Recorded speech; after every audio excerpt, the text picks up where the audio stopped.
Hello, আমি আর্য Aryan stars থেকে। আজকে চলে এসেছি ঐতিহাসিক শহর হালিশহরে। রামপ্রসাদের জন্মভিটে সেটা তো তোমরা সবাই জানো। 1720 সালে উনি এই হালিশহরে জন্মগ্রহণ করেন এবং 1786 সালে উনি মাকে নিয়ে সলিল সমাধি হন। তো সেই জন্য হালিশহর একটা খুব পবিত্র স্থান এবং ঐতিহাসিক স্থান। আজ লাকিলি আমরা সেখান থেকে একটা সাইট ভিজিটের কন্ট্যাক্ট পেয়ে আমরা এখানে এসেছি এবং এসে খুব ভালো লাগছে। একটা বুটিকের জন্য একটা আইডিয়া শেয়ার করলাম। বিশেষ কিছু কারণে আজকে ক্লায়েন্টকে সামনে আনতে পারছি না। এটা একটা বুটিক হবে, যে বুটিকের নামটা কিন্তু আমার খুব ভালো লেগেছে, নকশা। তো আশা করব এই নকশা বুটিকের নকশাটা খুব সুন্দর করে যাতে তোমাদের সামনে তুলে ধরতে পারি। তো একটু আইডিয়াটা শোনো, কেমন লাগলো সেটা ভিডিওর শেষে কমেন্টে জানিও। এটা একটা পুরনো বাড়ি যেটা ক্লায়েন্টরা কিনেছেন, তো সেটারই রেনোভেশনের একটা আইডিয়া তোমাদের সাথে শেয়ার করছি। দেখেই বুঝতে পারছো বাড়িটা বহু বছরের পুরনো এবং এই ধরনের জানলা এখন দেখা যায় না। তো যেহেতু ফ্রেমের কন্ডিশনসগুলো ভালো নয়, আমাদের সাজেশন হচ্ছে এই ফ্রেমগুলো টোটালটাই আমরা বাদ দিয়ে দেবো এবং এখানে একদম গ্লাস স্লাইডার হয়ে যাবে এবং এখানে বাইরে থেকে গ্রিল হবে যেখানে সুন্দরভাবে গাছকে সাজিয়ে রাখা যাবে। আমার সাজেশন সুন্দর এরিকা পাম থাকুক, তাহলে বাইরে থেকে লুকসটা খুব সুন্দর আসবে। যেহেতু বুটিকের নাম নকশা, এই বাড়ির ওয়ালে থাকবে হাতে আঁকা নকশা, থাকবে শ্যাডো লাইটস, যাতে কোনো ব্যানার ছাড়াই যে কোনো মানুষ, যেহেতু মেন রোড সামনেই আছে, যে কোনো মানুষ নকশাতে ডাইরেক্টলি চলে আসতে পারে। বাইরে একদম সিম্পল আইভরি থিমের ওপর রেডিশ ব্রাউন কালারের নকশাটা ড্র করার আমার আইডিয়াস আছে। হ্যাঁ, যখন কাজ শুরু হবে প্ল্যানিং কিছু তো চেঞ্জ হতেই পারে। তো এরকম নকশা, শ্যাডো লাইট আর সেই সঙ্গে গ্রিন এরিকা পাম কেমন লাগবে তোমরা কিন্তু জানিও। চলো এবার তোমাদেরকে নিয়ে যাই ভেতরে। ভেতরেও অনেক কিছু আইডিয়াস আছে, তোমাদের সাথে শেয়ার করবো। চলে এসো। চলে এসেছি নকশার অন্দরমহলে। এখানে যে ওয়ালটা আছে এটা আমরা ভেঙে দেবো এবং এখানে গ্লাস হয়ে যাবে, টাফ এন্ড গ্লাসের ডোর হয়ে যাবে এবং এখানটা টোটালটা ওপেন স্পেস হয়ে যাবে।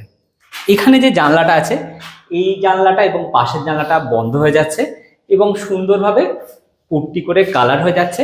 ভেতরে নকশা তো থাকছে, মেন যেটা অ্যাট্রাকশন থাকছে এই জানলাটা। এই জানলাটা কিন্তু আমরা কোনো রকম পরিবর্তন করছি না। এরকম রডওয়ালা জানলা যেটা আগেকার দিনে দেখা যেত, এখানে সুন্দর হ্যান্ড পেন্টিং করে আমরা সাইডে নকশা ডিজাইন করব। নকশায় নকশা ডিজাইন ছাড়া কি করে ভালো লাগবে বলো? যেহেতু ওনাদের দুটো সেগমেন্ট আছে, একটা বুটিক মানে ড্রেস মেটেরিয়ালস রিগার্ডিং বুটিক এবং জুয়েলারি থাকবে। তো এই সেকশনটা আমরা জুয়েলারির জন্য ডিজাইন করব। তো সেই জন্য এখানে কিন্তু সুন্দর আমরা সেলফ পেয়ে গেছি। এই সেলফগুলোতে আমরা জুয়েলারিগুলোকে ডিসপ্লে করব। যেহেতু সেলফগুলো করা আছে, এটাকে না ভেঙে আমরা সুন্দর করে প্যানেলিং করে লাইটস দিয়ে দেবো। উপরে ফল সিলিং করবো না, উপর থেকে আমরা স্পট লাইটস দেওয়ার ব্যবস্থা করব।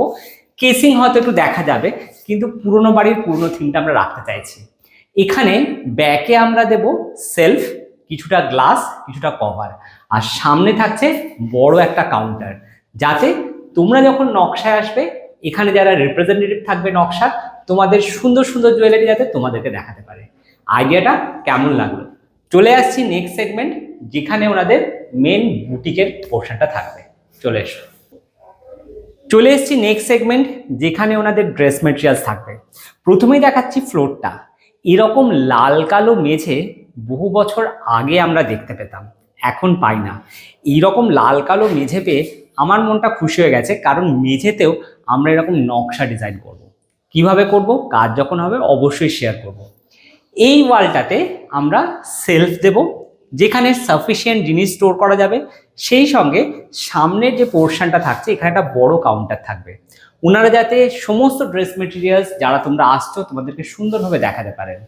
এই জানলাগুলো স্লাইডিং হয়ে যাওয়ার পর জানলাগুলো যখন ওপেন থাকবে, এখানে সুন্দর এরিকা পামের ভিউটা ঘরে একটা সুন্দর পরিবেশ সৃষ্টি করবে।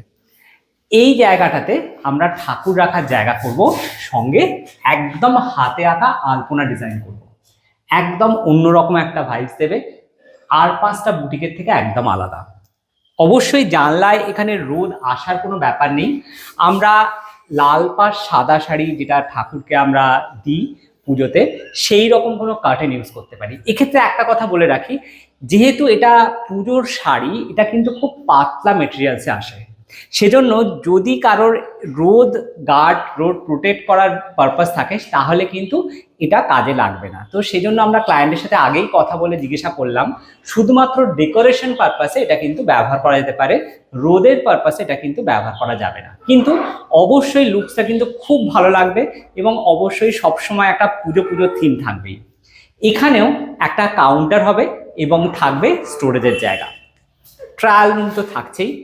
এই দুটো ডোরকে ক্লোজ করে দিচ্ছি এবং সঙ্গে বিভিন্ন রকম নকশা ডিজাইন থাকছে, উপরে লাইট থাকছে, আর সেন্টারে একটা ঝাড়বাতি দেওয়ার ইচ্ছে আছে। যেহেতু পুরোনো দিনের বাড়ি, আমরা যখন আসবো যাতে একটা পুরনো ঐতিহ্য বজায় থাকে, এই দরজাটাকে আমরা ব্যাকেতে আমাদের কোনোভাবে আমি মিরর দেওয়ার চেষ্টা করছি, তাহলে ঘরটাকে আরো বড় লাগবে। সেই সঙ্গে যখন ওনারা লাইভে ওনাদের প্রোডাক্ট দেখাবেন সেক্ষেত্রে ভিউটা খুব ভালো লাগবে। তো তোমরা একটু কমেন্টে জানিও আজকের নকশার আইডিয়াসটা তোমাদের কেমন লাগলো।